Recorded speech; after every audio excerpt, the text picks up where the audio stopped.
Hello students, आज मैं आप सभी के लिए नॉन फाइनाइट वर्ब्स का दूसरा प्रकार जीरंड के रूप में लेकर आया हूँ। नॉन फाइनाइट वर्ब्स में जीरंड का प्रयोग कहाँ और कैसे करना चाहिए, क्या सावधानियां बरतनी चाहिए, आपको मैं इसके बारे में बताऊंगा। आप देखें, नॉन फाइनाइट वर्ब्स की एक कड़ी में दूसरे नंबर पर जीरंड को रखा गया और जीरंड का मतलब होता है जीरंड। क्योंकि इसका शाब्दिक अर्थ एक शब्द में नहीं दिया जा सकता, इसकी परिभाषा को आपको समझने का प्रयास करना चाहिए। जीरंड जो शब्द है वो जीरो शब्द से दिया गया है। जीरो, जीरो माने असीमित, अनलिमिटेड, जिसको नियंत्रित न किया जा सके, जो स्वतंत्र हो, जो असीमित हो, अनलिमिटेड। ये जीरंड कैसे अनलिमिटेड? तो ये नॉन फाइनाइट आप समझ रहे हैं। नॉन फाइनाइट भी वही है जो अनियंत्रित है, असीमित है।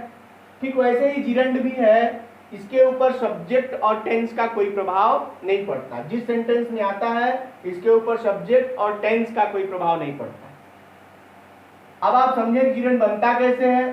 तो जीरंड वर्ब के फर्स्ट फॉर्म में आईएनजी लगाने से बनता है। हिंदी में इससे ना ने नी की ध्वनि निकलती है, इसे नानी ने भेजा है। आप इसको इस तरह से भी समझ सकते हैं कि ना ने नी हिंदी में ध्वनि देता हुआ एक कोई शब्द क्रिया प्रयोग की गई है तो वह जीरंड के रूप में प्रयोग की जाएगी और ये नाउन का कार्य करता है।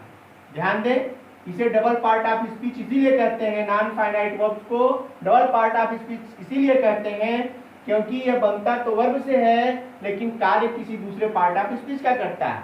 जैसा कि आपने देखा कि जीरंड वर्ब के फर्स्ट फॉर्म में आईएनजी लगाने से बनता है लेकिन यह कार्य नाउन का करता है।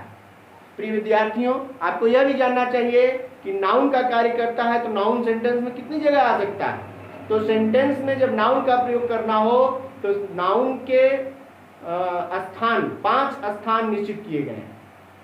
There are 5 places for noun in a sentence. First one is as a subject, second one is as an object, third one is as an object of a preposition, and fourth as a complement, and fifth as a case in opposition. इसका मतलब हुआ कि वह शब्द जो noun का कार्य कर रहा होगा उसका वाक्य में 5 स्थान है, वो 5 स्थानों पर प्रयोग किया जा सकता है। तो जीरंड भी क्यों नहीं, जीरंड भी एक नाउन का काम कर रहा है तो सेंटेंस में जीरंड भी 5 जगह आ सकता है। परंतु नहीं, जीरंड एक प्लेस पर नहीं जाता, वह है केस इन अपोजिशन। जीरंड केवल 4 प्लेसेस पर होता है। वो कहाँ कहाँ होता है इसको मैं एग्जाम्पल्स के साथ आप सभी के सामने रखता हूं। पहला एग्जाम्पल देखें आप कि यहाँ पर एज ए सब्जेक्ट, एक सब्जेक्ट के रूप में जीरंड को रखा जाएगा, रखा गया है। जैसे लिखा है walking is a good exercise. आप इसे ध्यान से देखें, वॉकिंग वर्ब के फर्स्ट फॉर्म में आईएनजी लगा है। इसका आप हिंदी अर्थ निकालेंगे तो क्या होगा, ना ने नी देना है इसमें। वॉकिंग, टहलना, टहलना इज ए गुड एक्सरसाइज, एक अच्छा व्यायाम है। टहलना एक अच्छा व्यायाम है। ये देखिए, ये सब्जेक्ट है, ये वर्ब है और ये कंप्लीमेंट है।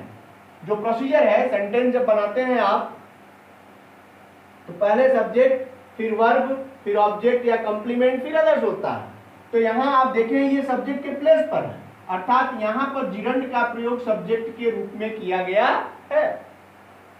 इसी तरह आप ऑब्जेक्ट के रूप में देखें तो आई लाइक स्विमिंग, मैं तैरना पसंद करता हूं। देखिए यहाँ पर स्विमिंग, ये क्या है, जीरंड। और जीरंड के रूप में जब ये प्रयोग कर दिया गया तो ये कौन से प्लेस पर है, ये ऑब्जेक्ट के रूप में है। कैसे है, तो ऑब्जेक्ट कैसे मिलता है, सब्जेक्ट ढूंढने के लिए कौन से प्रश्न पूछ लीजिए और ऑब्जेक्ट ढूंढने के लिए क्या या किसको से प्रश्न पूछ लीजिए, आपका क्लियर हो जाएगा। जैसे यहाँ walking is a good exercise, कौन एक अच्छा व्यायाम है, तो वॉकिंग यानी ये जीरंड है। और आई लाइक स्विमिंग, मैं तैरना पसंद करता हूं। क्या पसंद करता हूं, तैरना। This is the part of object, यानी ये जीरंड जो है ये ऑब्जेक्ट के रूप में प्रयोग किया गया है। थर्ड में आप देखें कि ये प्रीपोजिशन के ऑब्जेक्ट के रूप में कैसे प्रयोग होता है। तो प्रीपोजिशन के ऑब्जेक्ट के रूप में जैसे आप देखें, he is fond of swimming, यहाँ ऑफ आया, फॉन्ड ऑफ माने होता है शौकीन, और स्विमिंग क्या है, ये जिरंड के रूप में, जिरंड के रूप में नाउन का प्रयोग किसके स्थान पर, an object of A preposition, ये प्रीपोजिशन के ऑब्जेक्ट के रूप में प्रयोग किया गया है। He is fond of swimming यानी वह तैरने का शौकीन है। He is tired of waiting, वह इंतजार करने से थक गया है। लाइक दिस, यानी प्रीपोजिशन के बाद जब कोई जिरंड आ गया तो इसका मतलब है प्रीपोजिशन के ऑब्जेक्ट के रूप में उसका प्रयोग किया गया है। नेक्स्ट आप देखें अगले रूल में, एज ए कंप्लीमेंट, कंप्लीमेंट यानी पूरक।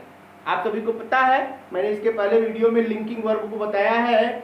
लिंकिंग वर्ब में आप देखेंगे तो जो लिंकिंग वर्ब्स होते हैं उनके साथ कंप्लीमेंट का होना जरूरी होता है, क्योंकि लिंकिंग वर्ब्स जो होती हैं वो इन वर्ब्स आप इनकम्प्लीट प्रेडिकेशन होती हैं और उनको कंप्लीट करने के लिए किसी न किसी कंप्लीमेंट की जरूरत पड़ती है।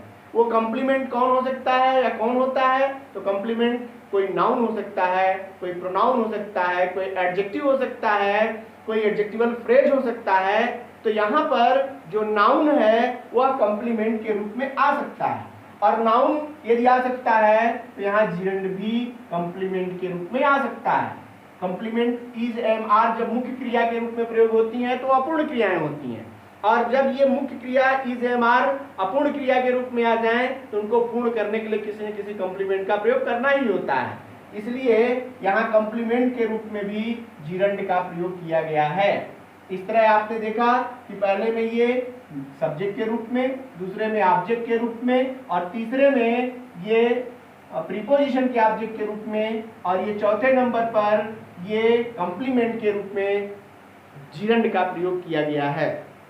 विद्यार्थियों, आप जिरंड को देख करके पार्टिसिपल देखेंगे तो प्रेजेंट पार्टिसिपल और जिरंड लगभग एक ही तरह के रूप में नजर आते हैं, प्रयोग में अलग हैं, इनका फॉर्म एक है, लेकिन आपको अपना कॉन्सेप्ट क्लियर करना चाहिए कि प्रेजेंट पार्टिसिपल भी वर्ब के फर्स्ट फॉर्म में आईएनजी लगाने से बनता है, परंतु वह एडजेक्टिव का कार्य करता है, और जिरंड भी वर्ब के फर्स्ट फॉर्म में आईएनजी लगाने से बनता है, परंतु यह नाउन का कार्य करता है, इसलिए नाउन के प्लेस पर प्रयोग किया जाता है, और प्रेजेंट पार्टिसिपल हमेशा एडजेक्टिव के प्लेस पर प्रयोग किया जाता है। इस तरह से आप दोनों में जो है दोनों रूल्स को जब एक साथ देखेंगे और समझेंगे तो आपका कॉन्सेप्ट क्लियर हो जाएगा, आपके मस्तिष्क में कोई भी कंफ्यूजन नहीं रह जाएगी। उम्मीद करता हूं कि आप सभी को जिरंड पूरी तरह से अच्छे से मैं समझा पाया हूं, और आप सभी